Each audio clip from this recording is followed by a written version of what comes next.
हर हर महादेव। आज प्रश्नोत्तरी के इस पुनः आपका सभी का स्वागत करता हूं। ये बड़ा ही रहस्यमयी चलचित्र में बना रहा हूं और किसी ने मुझसे प्रश्न किया है, बड़ा ही रहस्यमयी प्रश्न है। पूरा वीडियो अवश्य देखें। पंडित कान्हा दादिज, और जिसने प्रश्न किया है बहुत ही अच्छे व्यक्ति हैं, बीकानेर के निवासी हैं और उनका नाम है आनंद जी उपाध्याय और वो इस समय कार्यरत है। वो इंजीनियरिंग ऐसा कुछ करते हैं, कार्य करते हैं। तो उन्होंने मुझसे प्रश्न किया है और बड़ा ही विचित्र प्रश्न है। आप प्रश्न सुने, जिसका मैं उत्तर आज आप सभी को दूंगा और ये भी बताऊंगा किस ग्रंथ में है, इसका उत्तर किस शास्त्र में है।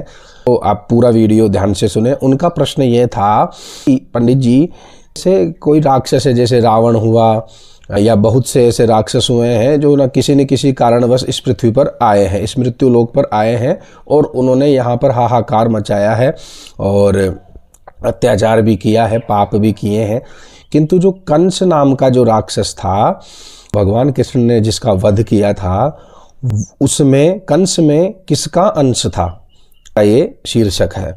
और प्रश्न भी यही है कि वो किसका अंश था, क्योंकि बहुत से कथाकार, कथा व्यास जी या कई लोग बता नहीं पाते हैं या बताते नहीं हैं या कईयों को पता भी नहीं हो सकता है, ऐसा भी हो सकता है। मैं ऐसा नहीं कह रहा कि मुझे ही पता है, ये सब अध्ययन से, पढ़ने से ही प्राप्त होती है ऐसी बातें। हमारे पुराण, हमारे शास्त्र, वेद सब में कहीं ना कहीं किसी न किसी रूप से आपको वर्णन अवश्य मिलेगा, लेकिन इसको पढ़ना पड़ेगा या फिर मनमुखी नहीं बनकर गुरुमुखी बनना पड़ेगा।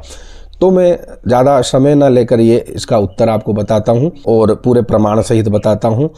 मैं जब गर्ग संहिता पढ़ रहा था तो गर्ग संहिता में इसका कुछ वर्णन था, तो मुझे जब ये प्रश्न मेरे सामने आया तो मुझे थोड़ा सा स्मरण हुआ और पुनः मैंने गर्ग संहिता निकाली। तो गर्ग संहिता में इस बात का वर्णन है कि कंस किसका अंश था। आप ध्यान से सुने। और ये है गर्ग संहिता के 6ठे अध्याय में, गोलोक खंड में 6ठे अध्याय में। अब आपको मैं बता देता हूँ, राजा बहुलाश्व ने नारद मुनि से प्रश्न किया था कि हे देवर्षि शिरोमणि, यह महान बल और पराक्रम से संपन्न कंस पहले किस दैत्य के नाम से विख्यात था? आप इसके पूर्व जन्मों और कर्मों का विवरण मुझे सुनाइए। ऐसा उन्होंने, बहुलाश्व जी ने श्री नारद मुनि से प्रश्न किया था। तो श्री नारद जी कहते हैं कि हे राजन, पूर्व काल में समुद्र मंथन के अवसर पर महान असुर काल नेमी ने भगवान विष्णु के साथ युद्ध किया था। उस युद्ध में भगवान ने उसे बलपूर्वक मार डाला था। उस समय शुक्राचार्य जी ने अपनी संजीवनी विद्या से पुनः काल नेमी को जीवित कर दिया था। काल नेमी जीवित हो जाता है, फिर उसके बाद में फिर से वह उद्योग करने लगता है कि मैं किस प्रकार से फिर भगवान विष्णु को युद्ध में हरा पाऊँ, क्योंकि काल नेमी बहुत ही बलवान था। तो जिसके पास बल होता है तो वो उसके बल के अभिमान में, मद में चूर रहता है और वो यही प्रतीक्षा करता है कि उससे कोई युद्ध करे, या वो यही अवसर देखता रहता है कि उससे कोई युद्ध करे। उस समय वह दानव मंदराचल पर्वत के समीप तपस्या करने लगा। प्रतिदिन दोब का रस, दूर्वा का रस पीकर वह तपस्या करता था और ब्रह्मा जी की आराधना करता था।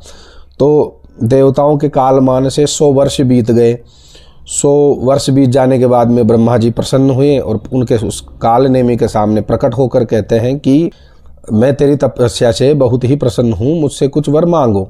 तो काल नेमी ने क्या कहा ब्रह्मा जी से कि इस ब्रह्मांड में जो जो महाबली देवता स्थित हैं, उन सब के मूल भगवान विष्णु है। उन संपूर्ण देवताओं के हाथ से भी मेरी मृत्यु कभी भी ना हो। तो ब्रह्मा जी ने कहा कि दैत्य, तुमने जो यह उत्कृष्ट वर मांगा है वह तो अत्यंत ही दुर्लभ है, तथापि किसी दूसरे समय तुम्हें यह प्राप्त हो सकता है। इस समय मैं ये वर नहीं दे सकता हूँ और मेरी वाणी कभी भी झूठी नहीं होती है। श्री नारद जी कहते हैं कि राजन, फिर वही कालनेमी नामक असुर पृथ्वी पर उग्रसेन की पत्नी पद्मावती के गर्भ से उत्पन्न हुआ। कुमार अवस्था में ही वह बड़े बड़े पहलवानों को कुश्ती में हरा दिया करता था और इसी प्रकार से गर्ग संहिता में इसका वर्णन है और नारद मुनि जी ने यह बहुलाश्व को बताया। तो नारद मुनि ने यह बताया, गर्ग संहिता में इसका वर्णन है। मैं आपको ग्रंथ का भी नाम बताया हूँ और 6ठा अध्याय है और गोलोक खंड में इसका वर्णन है।